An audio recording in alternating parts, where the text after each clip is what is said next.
Thank you for this wonderful welcome in Pune.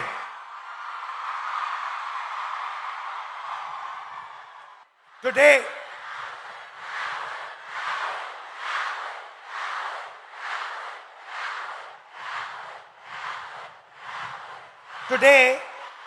I came to Pune not to give you a lecture, not to tell you what I think, not to talk politics to you, but more to allow you to express yourself, to say what you feel, to say what you think. And what I have done is I have put a little framework, some ideas to allow you to think, express yourself. And we'll discuss some of these ideas with young ladies from the crowd this evening. So I'd like to first of all start by welcoming everybody. सबका मैं यहाँ स्वागत करता हूँ और पहली बार शायद मुझे बॉयज कम दिख रहे हैं या दिख ही नहीं रहे हैं और लड़कियां दिख रही हैं. The idea behind this evening is, as is written over there, break the cage. I'd first like to remind you of one thing. Can I do that? Now, all of you in your lives must have been told many things, nice things, bad things. Many of you must have felt scared. You feel scared sometimes on the street? You do? But I want you to remember one thing. If there's one thing that you remember from this evening, it is this: that every single one of you is unique in this universe. If I was to look for any one of you, I will not be able to find a replica of that person. You are unique, you are special, you are individual, and you have your own dream, your own vision for your life. Am I right or am I wrong? I'm right. Many times people ask me, what is India's biggest strength? And you get many answers when you ask this question. Somebody will say our economy. Somebody will say our military. Somebody will say our medical system. Somebody might even say our people. But I am very clear on what is India's biggest strength, our biggest asset.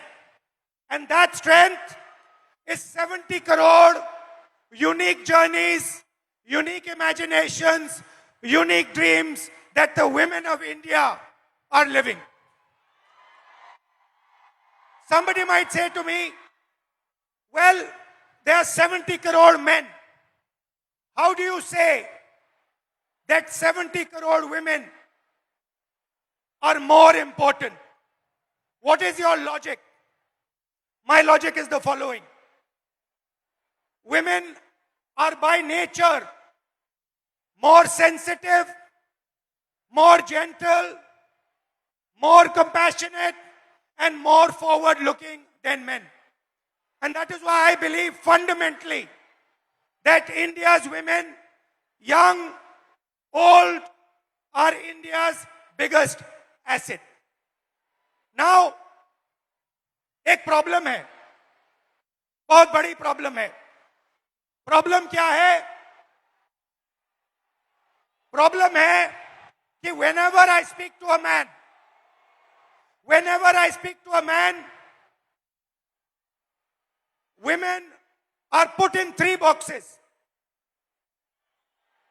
You are either seen as a daughter as a wife or as a mother. Now, there is nothing wrong with being seen as a wife, daughter, or mother. Nothing wrong with it. But this cannot be your only identity. It cannot be that we have brilliant women who are doing completely fascinating and different things, who are professionals, who are sportswomen, who do multiple different things, and then the only identity that they are given by our men is these three. And notice that every single one of those identities has a relationship with a man. So you are either a mother or a wife or a daughter. And I'd like to quote over here the Manusmriti, which says clearly, in childhood, a female must be subject to her father. Meaning, the Manusmriti says, in childhood, a female belongs to her father. In youth, she belongs to her husband. When her lord is dead, she belongs to her sons. A woman must never be independent. This is a direct quote from the Manusmriti. And these words are a shame, because these words should never ever have been spoken. The most... Hello, how are you? Hello.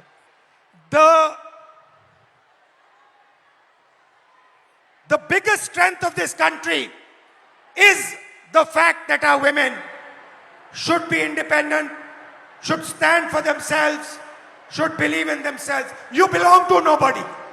You do not belong to anybody except yourself. You have a relationship with your father. You have a relationship with your brother. You have a relationship with your husband. You have a relationship with your son. But you do not belong to them. You belong to yourself. And I'd like to listen to you. Hello, थोड़ा आपका opinion सुनना है. थोड़ा परिचय कीजिए अपना. Yes. Hello, I am Advocate Rama Prasad Zavre. I have recently graduated. I am a lawyer and I will be pursuing masters after this. I have noticed in the last 5 years that I spent taking my degree that women in my field are subjected to such stereotypes that my classmate would not be. They are given opportunities, networking opportunities, and even cases being handed to them only because they are men and they don't have a family. It doesn't matter if they stay home or not. Also, I have heard from my senior that it is a waste spending money on my LLM only because after a few years I won't be practicing and I will be raising a family, and it's really sad to see that my degree is just diminished to a point in my biodata. So how, when this happens, when you're in an exam at work and you're being told that you're a second-class citizen, that your degree does not matter, a man's degree matters, your degree does not matter, how does it make you feel inside? What do you want to say to India, to your friends here, about how you feel? Because I'm sure a lot of them also feel the same way. Definitely. I want my colleagues, my teachers, my friends to have confidence in me that I won't need to prove that I have that degree. I studied for it, I put my energy, efforts into it, and I will be successful. I don't think I need to prove it to a man. Because Now, this is, I like this. She's saying that why do I need to prove it to a man? Why does a woman 24/7 have to prove to a man that she is good enough? Fundamental question. Would you like to say something about that? Hello, my name is Jnaneshwari. I'm from Pune, Maharashtra itself. I completed my master's in culture, media and governance from Jamia University, Delhi. And I lost my father before 3 years. And after that, he got a cancer. After that, there was so much family pressure, society pressure, community pressure. My dad was a sanitary worker. And I had a huge pressure. You have to do the relinquishment certificate. You have to submit the certificate. You will not. If I'm asking anything in a property or in anything, it's like I'm asking for. I'm asking for like. It's not my right. I'm asking for the. घर में जो भी सारी चीज़ें हैं उसमें मैं हिस्से मांग रही हूँ, हिस्सेदारी मैं कर रही हूँ. As a woman I am asking for a हिस्सा. हाँ, और as a like if is any other man, if my I have my brother and it's his right, but if I am asking it's मैं हिस्सा मांग रही हूँ. If your brother is asking, Yes. it's his right. Yeah. And if you are asking, मैं हिस्सेदारी कर रही हूँ घर Your- में. मैं हिस्सेदारी कर रही हूँ. हिस्सेदारी. Okay. Again, now I'm come back from Delhi and like there is a huge pressure for marriage, and guy want a girl who is look fair, educated, healthy, but he doesn't want the girl like me who wants to pursue his But her career. you're a very beautiful girl. What do you mean he doesn't Thank you. want a girl like you? Thank you. But they want a girl like me, but they don't want like a girl who is who wants to pursue her career in journalism, in PR, or any social where you connect with the people, or it has a social job. They don't want like girl like me. They want 9 to 5 girl who is doing office work. She will come back at 5. She will serve you She will cook for you. She will serve you food and everything. The girl like me who wants to go into the journalism field, who wants to go on the. But why would a man not be proud of a wife who goes out, works, is independent, is living her own vision, her own dream? Why is it that the Then- man is uncomfortable with this idea? Then I think the man or his family would not be able to control on her, But why is this control so important for a man? because always women treated as a secondary sex or human. They're not treated as an equal, or they're not treated as an equal human being or an equal citizen of this country, I feel. Do you think men feel they are superior to women? Yeah, definitely. Yes. They do. Yes, they do. So it's a mindset problem. Yeah, it's a mindset problem. It's a patriarchal problem. The way it's And you come into contact every day of your life with this patriarchy. yes, The roads are controlled by the patriarchy, yes, right? yeah. The businesses are controlled by By the patriarchy. The school education system is controlled by the patriarchy. There is a caste hierarchy. Yeah. So how do you feel about this?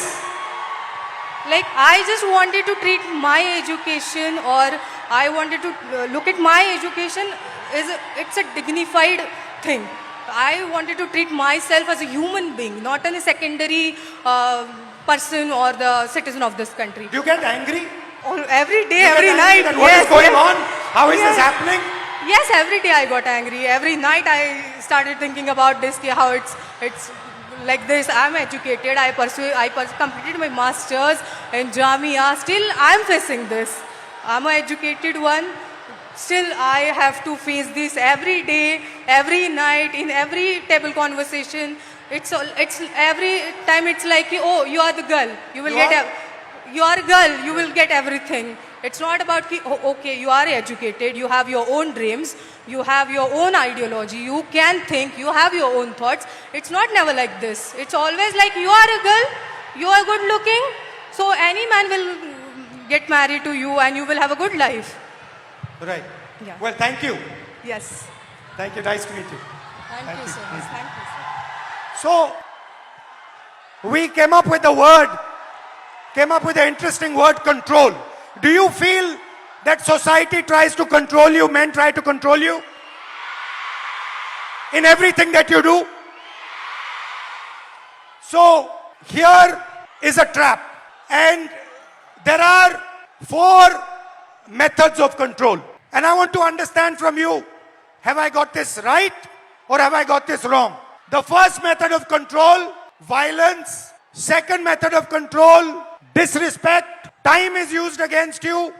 And in every single sphere of life, in some way or the other, men and the system is trying to control you, make sure that you do exactly what it wants. Agreed? And very interestingly, this oppression is disguised as concern. Ki we are very concerned about you. That is why we need to control you. Yes? So, let's discuss a little bit about violence. Let's discuss a little bit about violence. ये जो line है, कुछ हो गया तो, ये आप अपने को बोलती हो, बाहर जाएंगे तो कुछ हो गया तो, फैमिली मेंबर्स टेल यू, उधर मत जाओ, कुछ हो जाएगा, राइट? देयर आर 3 तरीके के कंट्रोल हैं, 3 तरीके की हिंसा है, सॉरी. एक तो डायरेक्ट है. मैंने आपको पहली फोटो दिखाई, उसमें मैंने कहा कि 70 crore journeys are there. First thing to understand is before they are born, पैदा होने से पहले हर साल 4.5 लाख लड़कियों की हत्या होती है. That is the first violence, पहली हिंसा. दूसरी हिंसा, harassment. इस भीड़ में से 80% लड़कियों को कहीं ना कहीं हरास किया गया है, राइट? सड़क पे, बस में, रेस्टोरेंट में, स्कूल में, कॉलेज में 80% महिलाओं को हरासमेंट किया जाता है. तकरीबन 29% महिलाओं पर फिजिकल वायलेंस होती है. घर में, सड़क पे मारा जाता है, धमकाया जाता है, पीटा जाता है. और फाइनल आंकड़ा अनबिलीवेबल, 100 में से 6 महिलाओं को हिंदुस्तान में रेप किया जाता है. 100 में से 6 महिलाओं को हिंदुस्तान में रेप किया जाता है. ये हुई direct physical violence. Violence of opportunity, 50% महिला एजुकेशन या काम को रिजेक्ट करती हैं सेफ्टी के कारण. हिंसा से बचने के लिए 50% महिला एजुकेशन बंद कर देती हैं या फिर जॉब छोड़ देती हैं. और आखिरी फाइनेंशियल हिंसा. क्यों? क्योंकि अगर आप एक महिला हो, एवरेज हिंदुस्तान की महिला को हर साल सेफ्टी पे 17,500 रुपए एक्स्ट्रा. ज्यादा कितना ज्यादा? इसका डबल. तो 3 तरीके की हिंसा है. एक तो डायरेक्ट हिंसा, एक फाइनेंशियल हिंसा और एक अपॉर्चुनिटी के कारण. तो पहला इंट्रैपमेंट है हिंसा. अब आपकी सुनेंगे. Welcome. What's your name? Tejaswini. नमस्कार. सुचित्रा. मैत्री. बताओ, who would like to start? आप शुरू करेंगी? बोलिए, बीच में आइए. Hello everyone. Hello sir. Hello. मेरा नाम सुचित्रा पागी है. मैं पालघर वसई से बिलोंग करती हूँ और अभी मैं इकोनॉमिक्स में मास्टर्स कर रही हूँ हड़पसर में SM जोशी कॉलेज में. जब हम सिक्योरिटी की बात करते हैं लड़कियों की, तो खुद के साथ होना और दूसरों के साथ होना बहुत अलग चीज़ है. उसमें ज़मीन आसमान फ़र्क है. जब हम पढ़ते हैं कि न्यूज़पेपर में पढ़ते हैं कि लड़की के साथ लड़की हरेस्ट हुई, उसका रेप हुआ, तो वो बहुत अलग बात होती है कि हम सिर्फ फील करते हैं कि उसके साथ ये हुआ तो वो क्या फील कर रही होगी.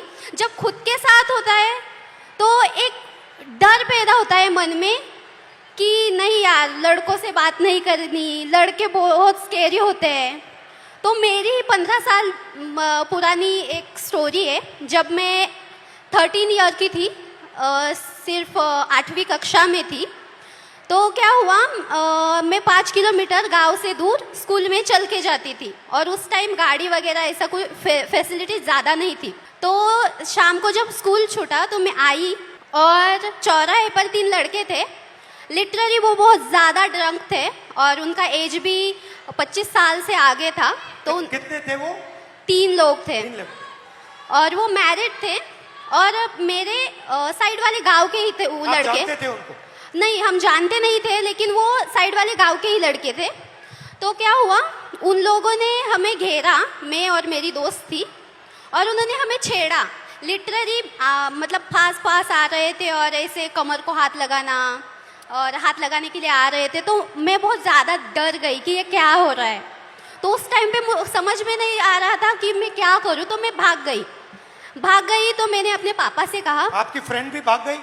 हाँ, मेरी फ्रेंड मुझे छोड़ के भाग गई। तो क्या हुआ, मैंने अपने पापा से कहा कि पापा मेरे साथ ऐसा ऐसा हुआ। तो वो हमारे साइड वाले गांव के लड़के थे। तो पापा ने क्या कहा कि हम कंप्लेन करेंगे, पुलिस स्टेशन में कंप्लेन करेंगे, लेकिन मैं नहीं आऊँगा, मम्मी को लेके जाओ। तो मैं मेरी मम्मी को लेके गई। क्यों? क्योंकि पापा का मतलब ऐसा वो सोचते हैं कि तुम एक महिला हो, तो तुम्हारी माँ जितना तुम्हें जानती है उतना मैं नहीं जानता। तो जब एक लड़की पर बात आती है तब पापा भी माँ को आगे रखते हैं। तो हम पुलिस स्टेशन गए और कंप्लेन की और उनको शिक्षा मिली। उनको बहुत मारा गया, पीटा गया। उनको मारा? हाँ, उन लड़कों को मारा गया, पीटा गया। उसके बाद ना कि मेरे घर वाले, मेरा पूरा गांव मेरे अपोजिट खड़ा हुआ कि ये लड़की है और इसके साथ ऐसा ऐसा हुआ है, तो इसे पढ़ाओ मत, इसे घर में रखो और पढ़ाओ मत, क्योंकि इज्जत चली गई। तो चली गई? हाँ। तो पापा ने कहा कि नहीं, मैं मेरी बच्ची को पढ़ाऊंगा, और उन्होंने मुझे पढ़ाया, बल्कि पुणे में भेजा। और मैं बहुत ज़्यादा डरी हुई थी कि मेरे साथ ऐसा ऐसा हुआ था, तो अब पुणे में भी वैसा ही ना हो। तो मैं 2022 में पुणे में आई। तो जब मैं लाइब्रेरी से आई हॉस्टल में, तो बस PMPL में बहुत ज़्यादा भीड़ थी और मैं गिरने वाली थी। तो एक लड़के ने मेरा हाथ पकड़ा, मुझे खींचा और स्टेबल किया। और आगे एक महिला खड़ी थी, उसके बीच में मैं, और आगे मेरे पीछे वो लड़का खड़ा था। तो लिटरली उस लड़के ने मेरी कमर के इस कोने से लेकर इस कोने तक में हाथ लगाया और मुझे पीछे खींचा, और मैं डर गई। मैंने तुरंत में पीछे मुड़ी और उसके कान के नीचे बजाया। और वह सिचुएशन ये थी सर कि वहाँ पर जो लड़कियाँ थी वो कुछ नहीं बोली। और अब जब मैं स्टेबल हुई कि अब नहीं, मेरे साथ ऐसा नहीं होगा, तो अभी रिसेंटली पिछले वीक में मैं अपने घर से वसई से पुणे आई।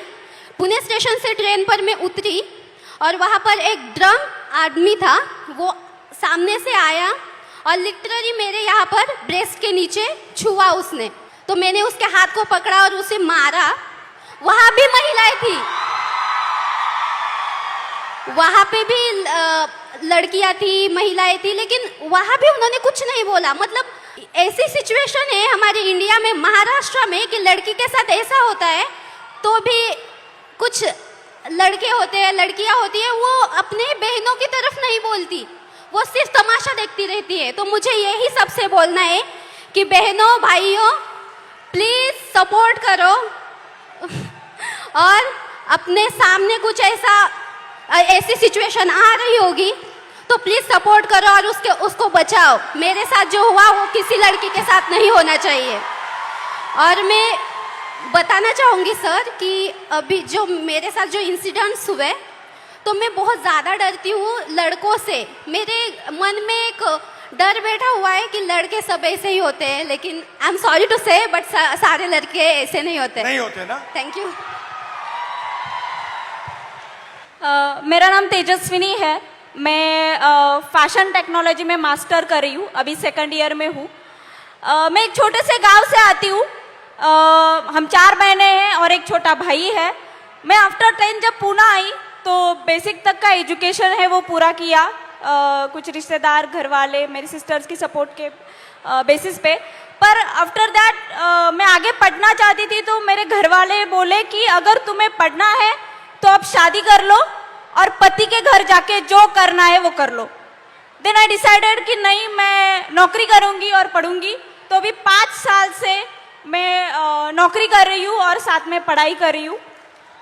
मेरे कुछ मतलब इस स्ट्रगल में मेरे कुछ दोस्तों ने मुझे साइकिल खरीद के दी, तो ये सब मैनेज करते मैं जब साइकिल से ट्रैवल करती हूँ तो मतलब इतना आम हुआ है, इतना नॉर्मलाइज हुआ है कि कोई भी आके कट मार के चला जाता है या फिर कमेंट पास करके चला जाता है या कुछ गाना गाता है जो सेक्सी सॉन्ग हम बोलते हैं वो कर देता है। तो मतलब ये इतना नॉर्मलाइज हुआ है कि मैं अभी रिएक्ट करना भी मैंने छोड़ दिया है, क्योंकि मैं करूँगी तो भी क्या करूँगी, क्योंकि जो मैंने सुना था रेसलर के साथ जो हुआ, जिन्होंने हमारे देश के लिए गोल्ड मेडल लेके आए, उनके जो गुनहगार थे उनको क्लीन चिट दे दी। तो मैं तो एक सामान्य घर की लड़की हूँ जिसको ठीक से सपोर्ट भी नहीं है।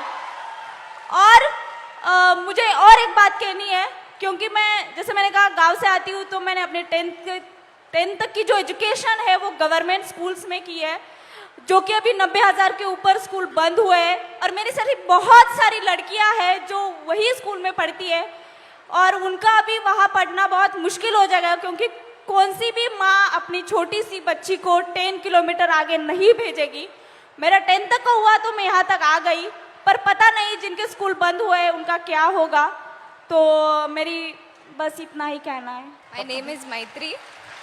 I am currently a psychology student studying in Pune University. And I travel by daily commute by public transportation literally almost every single day. And I feel like safety is becoming a very big concern because I leave early and return home late. So it becomes a very... What time? What time? I leave around 8 a.m. and I come home around 9:30 p.m. That is very late for where I live. Yeah. So I feel I coming from an urban city is very probably I don't have to give up my education because of my safety. But the girls from the rural area region have to. Their parents prefer that if they have to send their female children out to study because villages don't really have schools for higher education. They prefer their son goes outside instead of their daughters because it is really safe. And I feel if education, the access to education has to become so difficult, I think it is becoming a barrier for education. Why do you think this mindset, ये जो mindset है कि बेटे को educate करना है, बेटी को एजुकेट नहीं करना है, बेटा जॉब कर सकता है, बेटी को जॉब नहीं करना है, ये माइंडसेट आता कहाँ से? I think the social norms created around कि लड़के कमा के खिला देंगे माँ बाप को, लड़कियों को तो शादी करके जाना है, तो लड़की का करेंगे क्या? Thank you. तो नेक्स्ट, अभी हमने आपको हिंसा की बात की, अब कंट्रोल की बात करते हैं। लड़की बहुत मॉडर्न हो गई है। 60% हमारी जो लड़कियां हैं, 60% घर से अकेली नहीं जा सकती। अगर घर से बाहर जाना होता है तो किसी के साथ जाना होता है। सेकंड, 45% शादी के लिए या हाउसवर्क के लिए 45% शादी या हाउसवर्क के लिए ड्रॉप आउट करती हैं। और आखिरी जो शायद सबसे अमेजिंग आंकड़ा है, और इससे तो मैं बहुत हैरान हुआ कि इस देश में सिर्फ 8% महिलाओं के पास इंडिपेंडेंटली ओन्ड प्रॉपर्टी है। मतलब फाइनेंशियल कंट्रोल, मूवमेंट पे कंट्रोल, और आप क्या करोगे उस पे कंट्रोल। नमस्कार, hello, my name is Pragya. Nisha. My name is Sheikh Amna Usama. you can say What? Yeah, I'm a translator. I'm Anushka, and my name is Anushka, and I'm translator for Nisha. Yeah. so कौन शुरू करेगा? आप करेंगे? बोलिए। सो नमस्ते control, sir. आपको control कैसे किया जाता है, फाइनेंशियली कंट्रोल कैसे किया जाता है, मूवमेंट में कंट्रोल कैसे किया जाता है? So namaste sir and hello everyone. My name is Pradnya Kumar Gawande and I am the student of YSY BSc Cyber and Digital Science. So sir, हम सब समझ रहे हैं या फिर ऐसा बोल रहे हैं कि पूरा जो वर्ल्ड है अभी AI पर डिपेंड है और साइबर सिक्योरिटी पर डिपेंड है।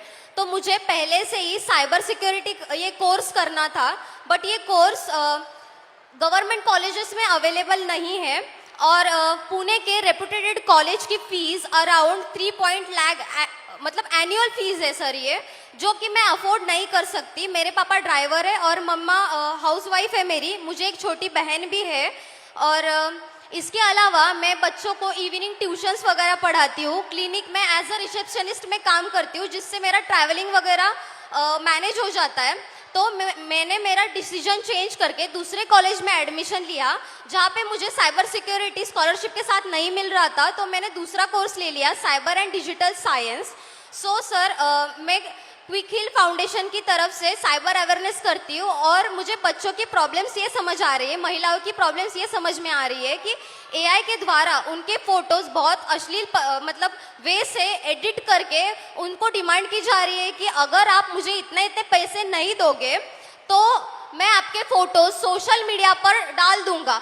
और इसका सॉल्यूशन सिर्फ और सिर्फ साइबर सिक्योरिटी जो वॉरियर्स जो साइबर वाले हैं उनके पास है। और ऐसे कोर्स को हमें स्कॉलरशिप क्यों नहीं दी जा रही है, और स्कॉलरशिप नहीं है तो गवर्नमेंट में ये कोर्स क्यों नहीं है। और ठीक है, अगर हम लड़कियां ये वर्किंग होके सीख रहे हैं तो फैमिली के रिस्ट्रिक्शंस और सोसाइटी के रिस्ट्रिक्शंस कि इतने बजे घर क्यों आ रही हो, कॉलेज के अलावा आप इधर उधर क्यों घूम रही हो, इतने बजे इसका कॉल क्यों आ रहा है, बाहर जा रहे हो स्कार्फ बांध के ही जाओ, या फिर और कुछ, इनसे बात मत करो, उनसे बात मत करो, ये मत ये पहनो। आपके मम्मी पापा कहते हैं, कौन कहते हैं आपको? एक्चुअली मेरे मम्मी पापा सपोर्टिव है, बट हम ऐसे एरिया से आते हैं कि अगर हम पुणे में भी रह रहे हैं तो थोड़ा एरिया अलग पड़ता है सर। वहाँ पे सोसाइटी उनको रोक टोक करती है, और वो भी सोसाइटी के प्रेशर के अंडर, अगर हम पढ़ रहे हैं और हमारे ऊपर फाइनेंशियल प्रेशर है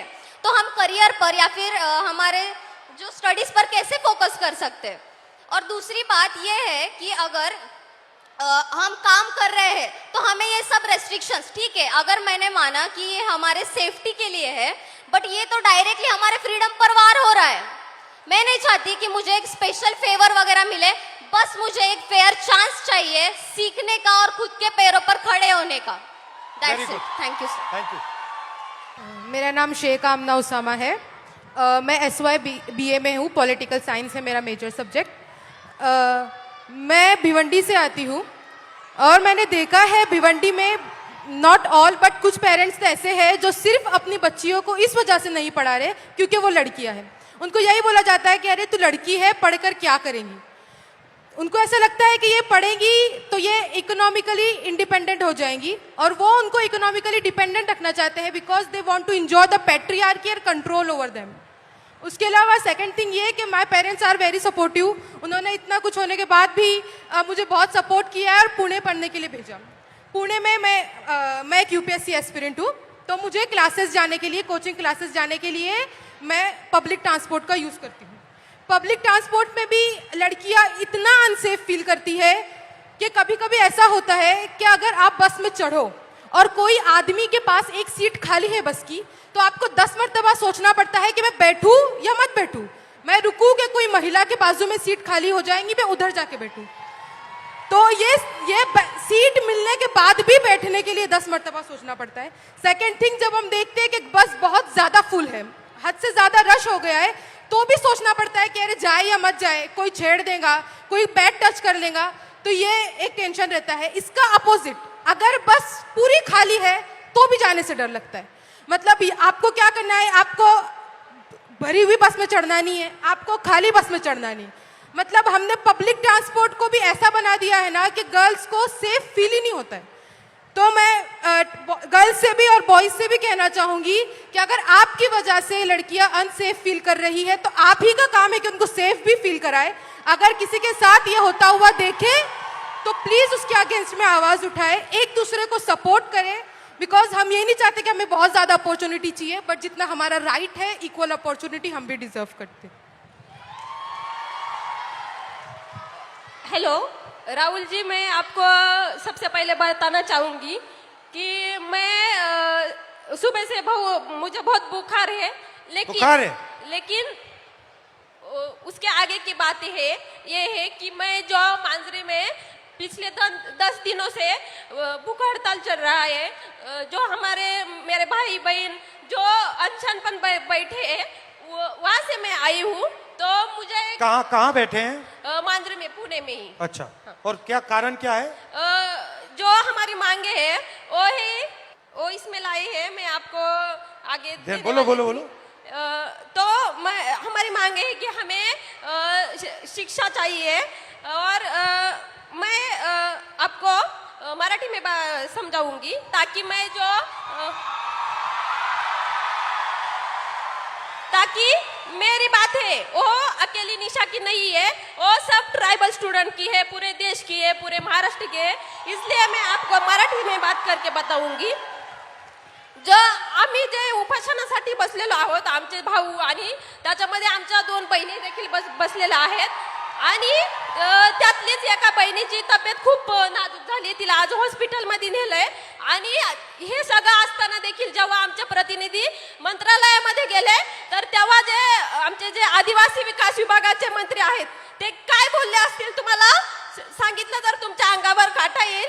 ते म्हणतात सॉरी, मी याच्यावर काही करू शकत नाही, हे सीएमच्या हातात आहे. मग तुम्ही जर आदिवासी विद्यार्थ्यांच्या विकासासाठी तिथं बसलेत तर तुम्ही जर तिथं आमच्या विकासासाठी बसल्यात आणि तुम्ही जर आमचा विकास साधू शकत नाही तर तुमचा तिथं बसण्याचा अधिकार नाही, हे मी आज ठणकावून सांगते. आणि दुसरी गोष्ट म्हणजे मी अजून एक सांगेल की ज्या आमच्या भागामध्ये ज्या आश्रमशाळा असतात तिथं जे सेंट्रल किचन पद्धत लागू केली, जसं की एका ठिकाणी जेवण बनणार आणि ते 70-80 किलोमीटर लांब घेऊन जाणार आणि त्यामुळे ते जेवण खराब होतं, त्यामुळे विषबाधा होते. आणि विद्यार्थी आताच एक गोष्ट झाली गडचिरोलीमध्ये, कारण आदिवासी ज्या आश्रमशाळा आहेत त्याच्यामध्ये बेडची सुविधा नाही आहे, पिण्याचं पाणी देखील नाही आहे. त्याच कारणामुळे गडचिरोलीमध्ये विद्यार्थ्यांनी झोपेत असताना त्यांना मण्यार सापाने दंश करून 3 विद्यार्थी मेले आणि 3 विद्यार्थी अजूनही हॉस्पिटलमध्ये आहेत. तर आमची मागणी अशी आहे की त्या विद्यार्थ्यांच्या पालकांना ॲटलिस्ट 1 कोटीची तरी मदत करा. आणि ह्या सरकारने त्यांची मदत 4 लाखांवर मोजलेली आहे. तसंच आमचं त्यांना एक म्हणजे मागणं आहे की ज्या आमच्या आदिवासी विद्यार्थिनी असतात, तुम्ही जर पाहिलं ते जे आदिवासी हॉस्टेल आहेत ते जे शहरं आहेत जसं की पुणे, मुंबई, तर जे पुण्याचा जो सेंट्रल भाग आहे तिथं नाही आहेत. मांजरी, कोंढवा और इस वजह से जो हमारा शिक्षण है, हम जो पढ़ते वो पढ़ाने के लिए टाइम ही नहीं रहता क्योंकि 4-4 घंटे हमें वहाँ जाने आने में ही लगते. तर ह्या सगळ्या मागण्या घेऊन आम्ही मागच्या 10 दिवसापासून उपोषणासाठी बसलोय. तर माझी तुम्हाला विनंती आहे की मी तुम्हाला जे आता निवेदन दिलं आहे त्याचा विचार करून तुम्ही आमच्या आदिवासी विद्यार्थ्यांसाठी काहीतरी करून आमच्या मागण्या सोडवण्याचा प्रयत्न कराल. थँक्यू. तो बताओ ओके, इन्होंने अपने कुछ मुद्दे आपके लिए लाए हैं. तो पहला पॉइंट ये है कि आदिवासी कम्युनिटी से वो बिलोंग करती है और आदिवासी डिमांड्स के लिए इनके काफ़ी भाई बहन सारे उपोषण पे पिछले 10 दिनों से पुणे में ही बैठे हैं. क्या मेन डिमांड क्या है? इनका डिमांड एक बार मेन डिमांड क्या है? मेन क्या डिमांड? जो ट्राइबल जो डिपार्टमेंट है उसने जो जीआर लागू किया है, जैसे कि जो हॉस्टल में नियमावली होगी वो उसमें लिखा है कि हम म्हणजे 13 साल तक ही पढ़ सकते हैं, 13 साल तक ही हम हॉस्टल में रह सकते हैं. और फर्स्ट डिमांड ये है उनकी कि ये जिस ट्राइबल हॉस्टल्स में ये रह रही है वहाँ पे ऐसा रूल है कि वो सिर्फ 30 इयर्स तक ही वहाँ पे रह सकती है. आफ्टर दैट ये सरकारी हॉस्टल है? हाँ, ट्राइबल कम्युनिटी का जो हॉस्टल होता है वो सभी सरकारी होता है. और ये सारी डिमांड्स ये लोग सीएम के पास लेके गए और वहाँ से उन्हें बताया गया कि सॉरी हम कुछ नहीं कर सकते. हाँ, तो उनका कहना है कि फिर अगर आप कुछ नहीं कर सकते हो तो आप बैठे क्यों हो कुर्सी. और आप क्या चाहती हो, किस एज तक उसको करा जाए? ज़्यादातर 35 एज तक भी हम म्हणजे आम्ही जरी आम्हाला 35 वर्षासाठी पण 35 वर्षापर्यंत जरी दिलं तरी ठीक उनको आहे. 35 इयर्स तक हॉस्टल मिलना चाहिए. 35 इयर्स हो जाएगा तो खुश हो जाओगी? वैसे तो हमें ये एज की लिमिट है वो ही नहीं चाहिए, लेकिन ये सरकार है वो तो आपको भी पता है. लेकिन हम ये चाहते हैं कम से कम ये 35 एज तक भी आ पाए, इसलिए मैंने ऐसे बोला. लेकिन हम मुझे आप वहाँ इनवाइट क्यों नहीं कर देते? हमने आप मुझे वहाँ बुला लो, यस, मैं भी आ जाऊंगा, बैठ जाऊंगा आपके साथ. आम्हाला आवडेल तुम्ही तिथं आलेले आणि आमच्या मुलांची देखील इच्छा आहे की तुम्ही तिथं यावं आणि आमच्या प्रश्नांवरती बोलावं आणि आमचे प्रश्न सोडवण्यासाठी प्रयत्न करावा. वो चाहती है कि आप वहाँ पे आए, वो खुशी खुशी आपको बुलाना चाहती है. मुझे और बुला लो, मैं आ जाऊंगा. ठीक है, मैं थोड़ा दबाव और एक साथ डाल देंगे। मैं और एक बात कहना चाहूंगी, उससे तो आपके होश ही उड़ जाएंगे। जैसे कि हमारे ट्राइबल हॉस्टल होते, ज्यादातर वहाँ यहाँ पुणे में गढ़चिरौली, नांदेड़, अमरावती, वहाँ से जो स्टूडेंट आते हैं वो तो हर रोज घर नहीं जा पाते। और जुन्नर, जो आंबेगांव, वो तो लड़कियां जाकर आती है, लेकिन वो जो गढ़चिरौली के स्टूडेंट होते वो नहीं जा पाते। तो हम दिवाली में या किस छुट्टी में गए और 1 महीने से ज्यादा वहां पर रहे, तो वो बोलते हैं कि आप फिटनेस सर्टिफिकेट लाए। और वो फिटनेस सर्टिफिकेट क्या होता है कि हमें हमारी प्रेगनेंसी टेस्ट की जाती है। और हम जब इस बात पे आवाज उठाते हैं तो वो बोलते हैं कि आपको 1 महीने में, आप शांति से सुनिए क्योंकि ये बात बहुत ही गंभीर है। मैं कहना चाहूंगी कि हम जब उनको पूछते हैं कि ये क्या है, ये क्यों करना है, तो वो बोलते हैं आपको 1 महीने में आपको जानलेवा बीमारी हुई तो, और किस संसर्गजन्य बीमारी हुई तो मैं क्या कहना चाहती हूँ उन प्रशासन को कि आपकी जो स्कूल है, जो आश्रम शाला है, प्राइवेट स्कूल है, सभी स्कूलों में जो 24 घंटे एक नर्स क्यों नहीं रख पाते। Thank you. थैंक यू, बहुत अच्छा लगा। मुझे बुला लो, मैं आ जाऊंगा, ठीक है। Thank you. तो डिसरिस्पेक्ट की बात करते हैं, लोग क्या कहेंगे। पहली स्लाइड में हमने आपको फिजिकल वायलेंस की बात बताई, रेप की बात बताई, हिंसा की बात बताई, मगर शर्म के कारण 99% of sexual violence cases, rape cases, molestation cases, ये अनरिपोर्टेड जाते हैं। तो वो जो 6% का आंकड़ा है वो एक्चुअली सच्चा आंकड़ा नहीं है। सच्चा आंकड़ा उससे बहुत ज्यादा है, मगर शर्म के कारण अनरिपोर्टेड जाते हैं। 84% महिलाओं को काम करने के लिए परमिशन लेनी पड़ती है। और फाइनल, सैलरीड महिलाएं जो हैं, किसी भी जॉब में हिंदुस्तान में अगर आप सैलरीड महिला हैं तो आपको 25% सैलरी पुरुषों से कम मिलती है। तो ये बात हुई डिसरिस्पेक्ट की। आखिरी आधे coming. Hello. Before we move on, sir, there is someone very, very special who's joining us here today. Okay, okay. And sir, Bhojpuri गानों से पॉलिटिकल सटायर भी करती हैं। Neha Rathore ji is here. So Neha Rathore ji, please join us. Disrespect, आप disrespect की बात करेंगी? जी बिल्कुल, और बिल्कुल डिसरिस्पेक्ट और इज्जत पे हम लोग बात करने आए हैं। तो मैं आप लोगों को बता देना चाहती हूँ, मेरा नाम सर नेहा है, नेहा सिंह राठौर मेरा पूरा नाम है। मैं भोजपुरी में लोकगीत लिखती हूँ, गाती हूँ, और मैं सरकार से उन तमाम मुद्दों पर सवाल पूछ लेती हूँ जो सरकार को पसंद नहीं आते, और बदले में मुझे ढेर सारी गालियाँ और FIR झेलने पड़ते हैं। ये किस बात की इज्जत है भाई महिलाओं की? डेमोक्रेसी में हम अपने प्रधानमंत्री से सवाल नहीं पूछ सकते हैं, तो ये किस बात की इज्जत है? मुझे याद है सर, मैं शादी करके नई नई ससुराल आई थी और मैंने उस दौरान एक गीत गाया था यूपी में काबा, और मेरे पीछे जीप भर भर के पुलिस भेजी जा रही थी। गांव देहात के लोग मेरे हस्बैंड के बारे में, मेरे ससुराल के बारे में बहुत कानाफूसी करते थे कि बताओ कैसी लड़की ब्याह लाया है, पता नहीं कौन सा क्राइम करके आई है, ये पुलिस आ रही है। तो ये किस तरह की इज्जत है? और मैं समझती हूँ कि एक महिला होने के नाते, एक महिला होकर अगर आप समाज में नाम बनाना चाहते हैं या किसी सामाजिक मुद्दे पे मुखर होकर बोलना चाहते हैं, सर ये बहुत कठिन है। पुरुषों की ट्रोलिंग बहुत अलग तरीके से होती है, महिलाओं की ट्रोलिंग बहुत अलग तरीके से होती है। महिलाओं के लिए कुछ नहीं करना है, बस इसका चरित्र खराब है बोल दो, यही बोल दो, और इतना काफी है सर, हम हतोत्साहित हो जाते हैं। वो तो अलग बात है कि मैं थोड़ी ज्यादा ढीठ लड़की हूं तो मैं नहीं डरती हूं। वो सर मुझे गालियां दे रहे हैं पिछले 5 सालों से और कहते हैं तुझे पिछले 5 सालों से गालियां दे रहे, तू सुधरी नहीं। मैं उनसे बता देना चाहती हूं कि मैं नहीं सुधरने वाली हूं। मैं भी मुझे भी सालों से गाली दे रहे, मैं भी नहीं सुधर रहा हूं।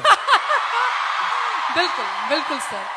सर महिलाओं की बात हो रही है, लेकिन एक और चीज जो मुझे लगता है इस देश में इस समय अल्पसंख्यकों के खिलाफ एक नैरेटिव सेट करने की कोशिश की जा रही है जो बहुत गलत है।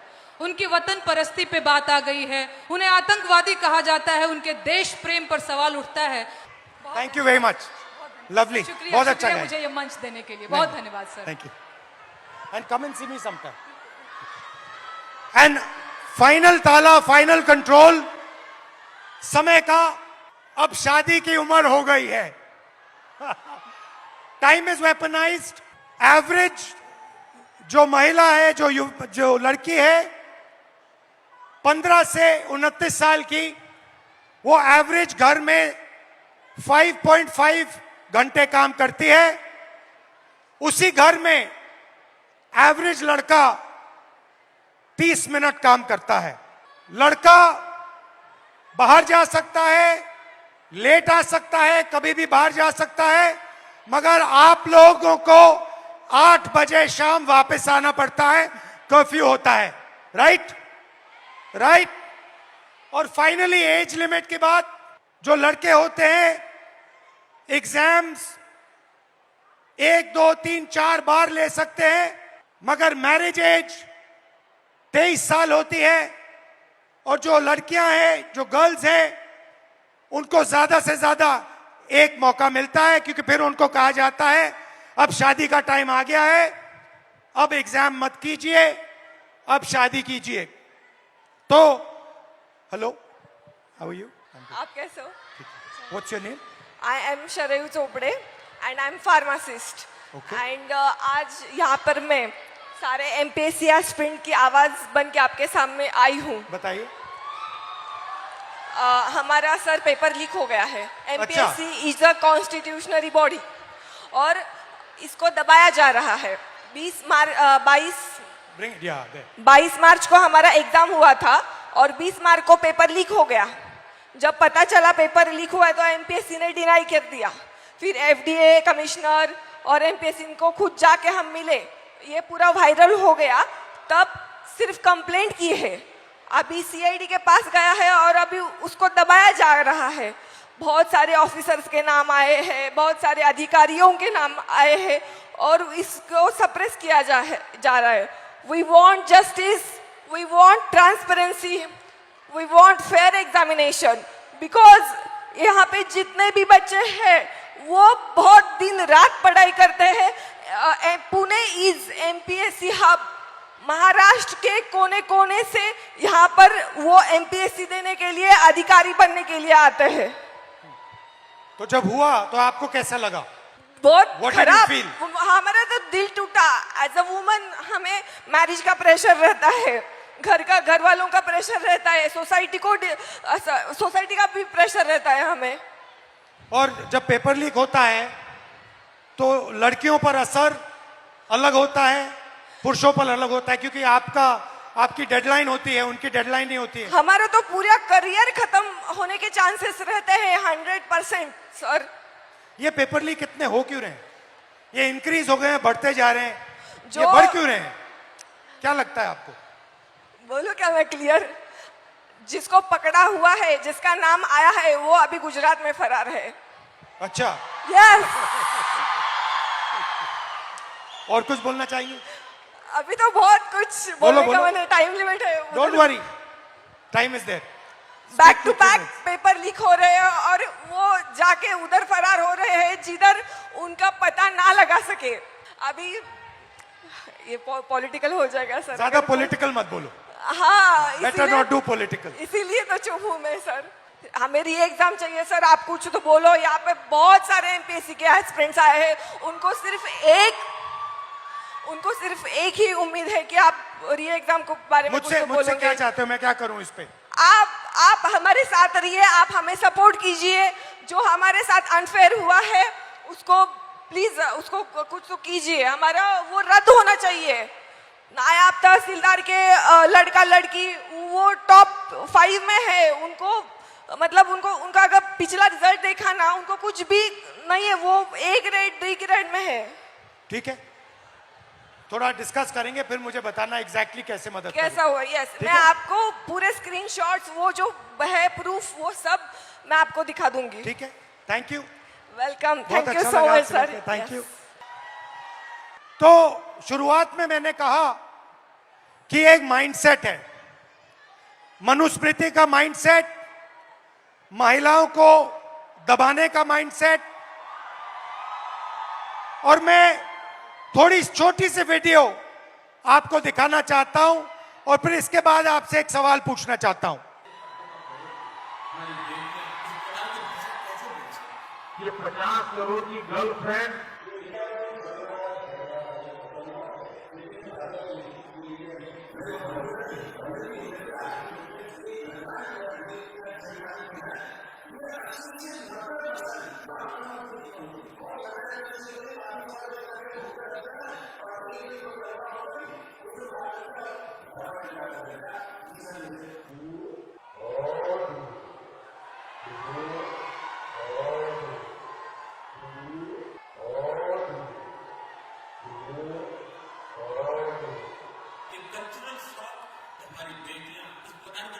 तो मेरा सवाल है और आपसे सवाल है कि जंतर मंतर में गालियां लड़कों ने भी दी और लड़कियों ने भी दी, बट प्रधानमंत्री कह रहे हैं कि गाली देना कल्चरल शॉक लगा हमें, क्योंकि लड़कियों ने गाली दी। लड़के गाली दे तो कोई प्रॉब्लम नहीं है, उनके लिए अलाउड है, मगर अगर लड़की गाली दे तो कल्चरल शॉक है, शोभा नहीं देता। मोहन भागवत जी कहते हैं कि इंडिया में रेप होता है और भारत में रेप नहीं होता है। खट्टर जी कहते हैं कि 80% रेप महिला के कारण होते हैं। तो ये एक माइंडसेट है और ये इस माइंडसेट से लड़ाई चल रही है। माइंडसेट क्या है कि लड़की की एक जगह है, वो पिंजरे में बंद होनी चाहिए, उसका कंट्रोल रहना चाहिए, उसको काम नहीं करना चाहिए और लड़कों को फुल फ्रीडम मिलनी चाहिए। वो जो भी करना चाहे करें, गाली देनी है गाली दें, काम करना है काम करें। ऐसा हिंदुस्तान हम नहीं चाहते।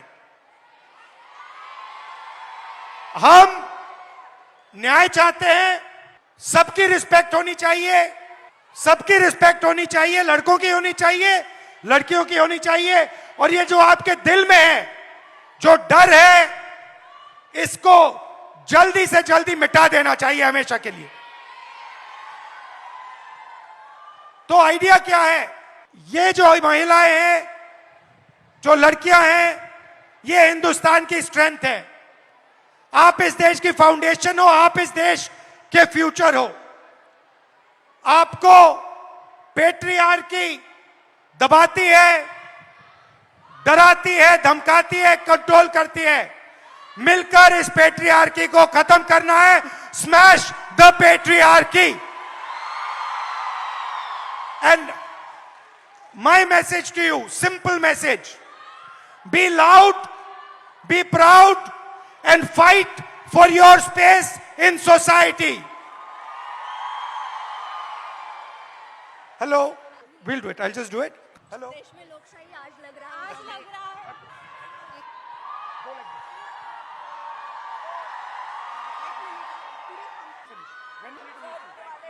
हाँ जी एवरीबॉडी, थोड़ी आवाज हो जाए सर के लिए। Come on everybody, let's go. थोड़ी और एनर्जी। पुणे एनर्जी कहाँ है? Yeah, in Marathi saying Pune Manje Prem. okay. It means Pune means love. Okay. And I say Pune Manje Prem. You have to all say it. We'll just do it. We'll just do it. Okay, and now girls, सुनो, sir Pune में आए हैं तो पुणे वालों के लिए भी तो कुछ खास मैसेज सर। पुणे मंजे प्रेम। Thank you. पुणे मंजे प्रेम। पुणे बोल मंजे दिया, प्रेम। guys। क्या बात है। थोड़ी और पुणे आवाज हो मंजे जाए। प्रेम, पुणे मंजेच प्रेम। पुणे मंजे प्रेम। Love you all. Thank you. Good night. Well, there is still something else, sir. There is okay. There's Tell me. still something There's else. a selfie. There is, that definitely is, but there's something else also. Okay. क्योंकि आपने कहा पुणे म्हणजे प्रेम, and what is that? अच्छा. पुणे तिथे काय उणे? And now, Thank you. सब तैयार हो जाओ सर के साथ सेल्फी के लिए, एवरीबॉडी. सारे मोबाइल फ्लैशलाइट ऑन, सारे के सारे. सर, पिछली बार आपने पिंक शर्ट पहना था, ये तो जलजला मच गया था. इस बार yellow is the season. I am sure पूरा इंडिया ये भी फॉलो करने वाला है. Let's get a nice selfie now, everybody, come on. Here we go. Very.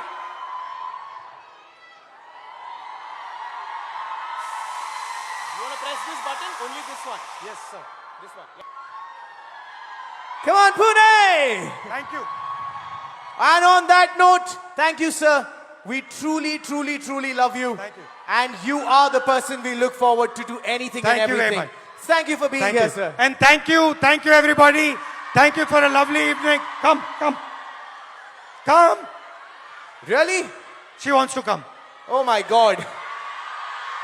अब तो सर ने कह Why दिया don't the है. other girls also come?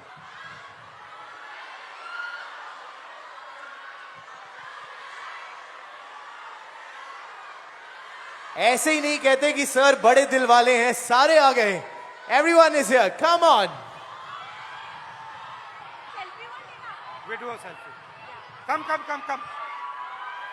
Hi.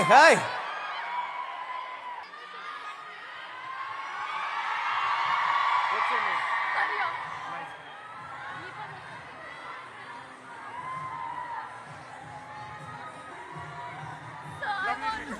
I want to talk to you about many things.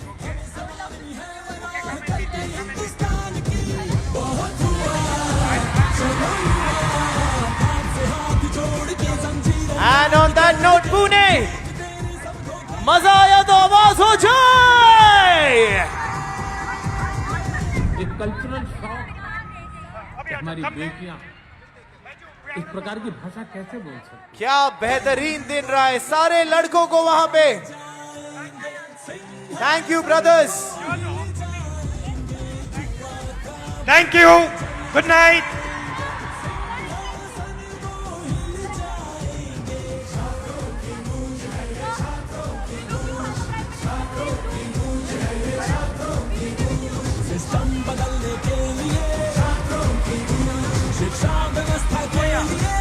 I forgot. Welcome and love you to the boys also. Good night. Thank you.